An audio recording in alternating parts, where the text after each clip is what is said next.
don't forget the money, man.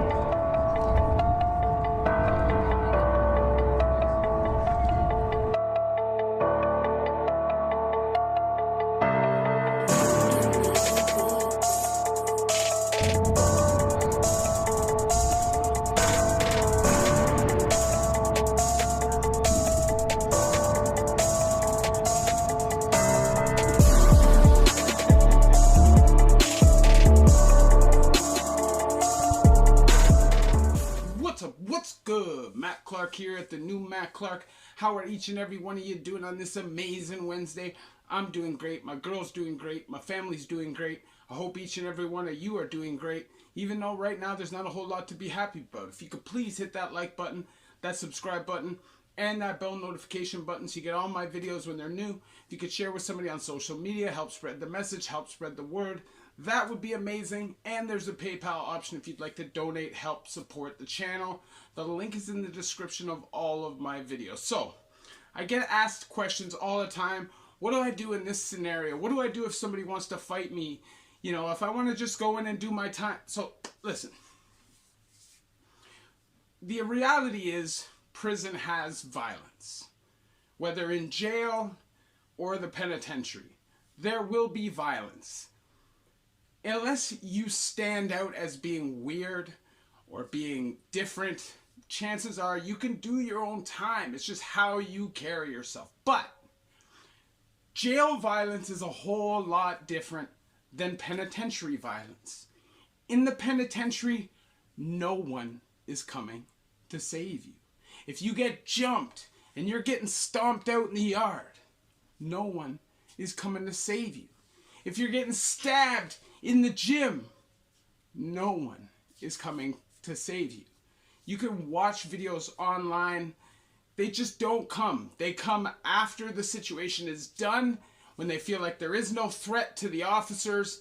Then they will come in deep and take out who they need to take out.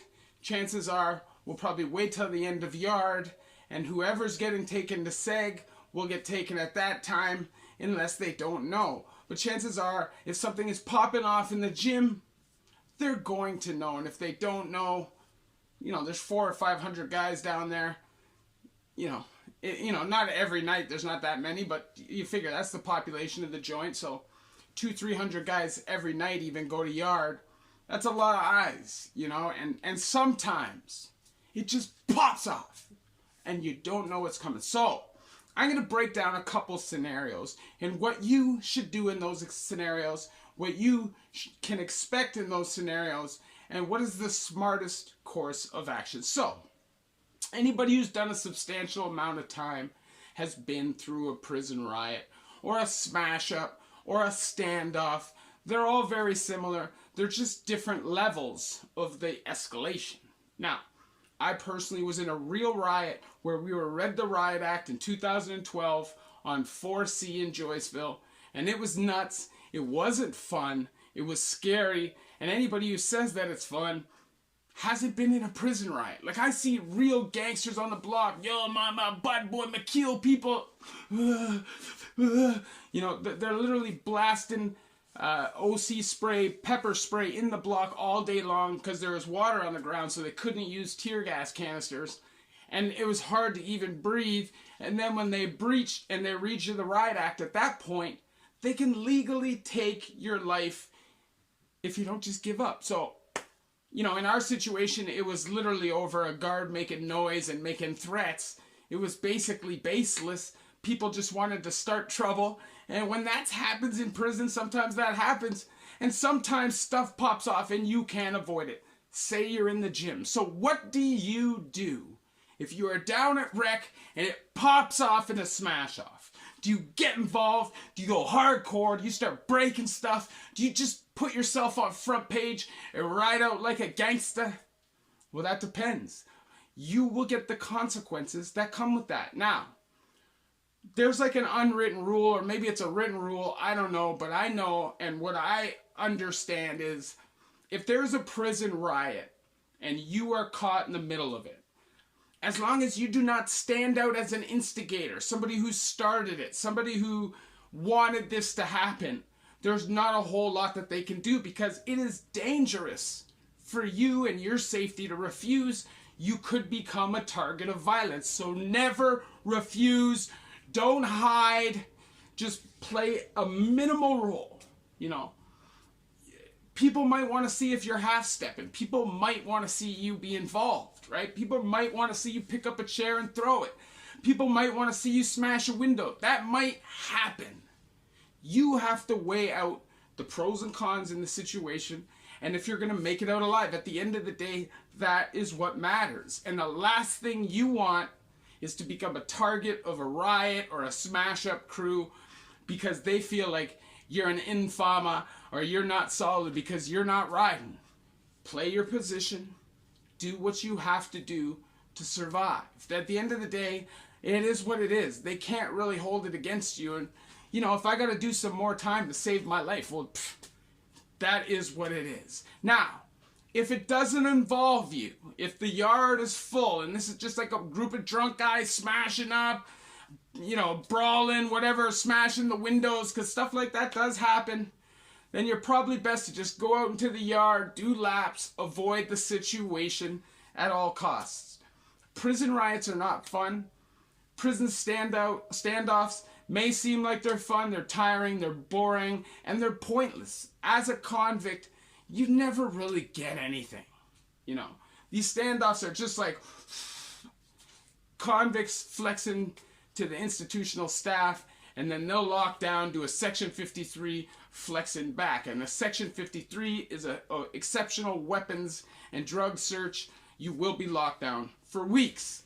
But, like I said, if you've done any substantial amount of time, even any small amount of time, you've probably even been in a standoff. It happens all the time in jails, refusing to lock up because we didn't get this, refusing to, you know, too much lockup, so when they do let you out, you're gonna refuse to lock up. You know, stuff like that happens. So just understand that there is some level of protection for you as long as you don't stand out as an instigator or somebody who's starting the problem. And do not put your life on the line. Do not take a stance that you don't need to take. You know, I'm sure a lot of people, when riots and standoffs pop off, don't want to get involved. But if you make it known that you don't want to be involved and then it happens, I'm just saying, you could become a target of that. Now, another thing that could happen anytime you're at rec is violence. Now, whether that violence is coming to you or whether that violence is just happening, sometimes you can't avoid but being there. And it can be traumatic. You know, seeing people get their heads stomped in, seeing people get stabbed, seeing people get dragged out, seeing people get smashed on their head, seeing people get lock smashed over their head. It is not fun. It is scary. You know, and obviously anytime you're around that, there's a possibility that you could end up being involved in that just by being there. And that is prison, and you also have to take a stance, you know. The higher up in security you go, the more prepared to stand up for yourself you probably have to be. At the end of the day, you do have to play your position. I get asked the question a lot, like, what do I do if I don't want to fight and a fight comes my way? Well, be honest. You know, I don't want to fight. I'm not looking to fight. I'm not that guy. I'm not, you know, if you walk around with a tough guy persona, you're going to get that smoke. At some point, you're in the bid, so don't fake it, because you can't fake it till you make it. That's not how it works in prison. You know, you have to be 100% real, keep it all the way funky, and hopefully people accept you for being yourself, and you walk out of that place safe and sound on your own 2 feet, not in a bag or a box. Now, a lot of the time when you're in the penitentiary, you'll just be down at yard, and a lot of times when an attack happens, it can happen kind of right out in the open, or it could be tucked away somewhere, and you could see people congregating. And if you're on a block where it's happening on the block, the best thing for you to do, the absolute best thing for you to do, is to take yourself as far away possible from the situation. Don't look. You don't want to see a fight. You don't want to see somebody get stabbed. The last thing you want to do is even know what happened so somebody can turn around and try to say, you said this or you said that. Take yourself away from the situation. The penitentiary is real. You know, when you see people fight in jail, everybody wants to watch. Everybody, yeah, you know, super bait. Everybody's getting fucking caught because of that.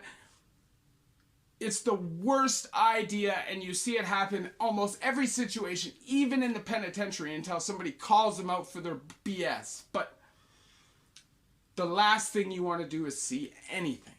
That's for your own safety. It's for your own good. Now, the last thing I'm going to tell you guys, not the last thing, but something I'm going to tell you guys. Anytime there's major violence, they're going to do a police investigation just like they would on the street. Now, in the penitentiary, there is an expectation. The pen squad will come into the block and do an investigation just like the OPP would. They'll tape it off, they'll do DNA, they'll do all that stuff. And they will attempt to interview everybody on the block. You cannot go to that interview. Now, they won't force you.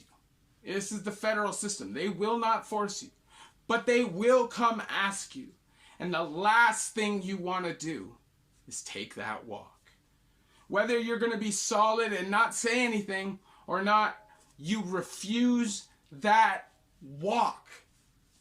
You refuse that talk. Don't put your life on the line for something that doesn't involve you.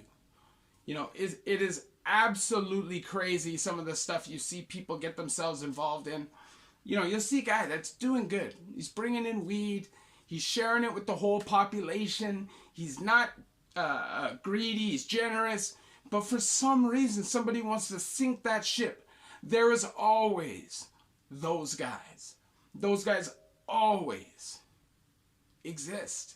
So keep that in mind. Understand that no matter what, there will be eyes. And somebody will be trying to sink your ship. You must be calculated. When it comes to seeing violence or being there when somebody gets attacked, just stand your ground. Put your back to the wall. Don't look scared, but don't look at the violence. Sometimes, man, it could happen literally right in front of your face. And there's nothing you could do except turn your head and walk away. You know, a lot of trauma will come from prison, you know. You'll see a lot of things that you wish you never saw. I saw so much violence, you know. Somebody left a comment the other day and he's like, well, I highly doubt that there's that many war stories. Like, listen, I'm not the one in all these war stories. I'm not out there like, raw, like a Viking, stabbing people, getting stabbed. The worst thing that happened to me, I got smashed in the forehead with a frying pan once in a fight. Could have been a lot worse. It didn't happen to be that way, thankfully for me. But my point is, if you do long stretches of time in higher security prisons, you are going to see a lot of violence. And it's not good for your mind. It's not good for your soul. But you have to be prepared. It could always come to you. It could always come to you. I share my experiences with you guys so you guys don't have to go through these things yourself. Obviously, if I could snap my finger, nobody goes to jail, nobody goes to prison, nobody's addicted to drugs, nobody experiences abuse, nobody has problems, and that's what I would do. But that's not reality, that is not life, especially in 2020. So if you like these videos, hit that like button, that subscribe button, and that bell notification button so you get all my videos when they're new. If you could share with somebody on social media, help spread the message, help spread the word.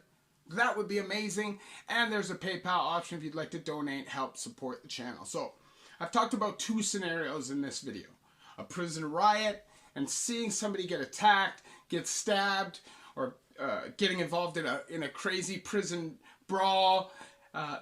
Unexpected violence that happens in front of you, how to be prepared for that.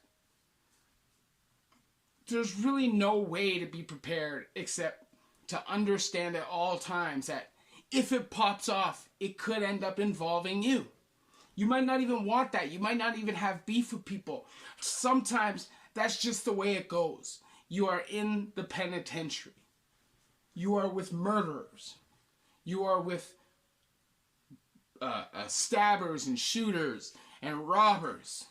You know, you're not with a bunch of nice people that just want to hang out and chill.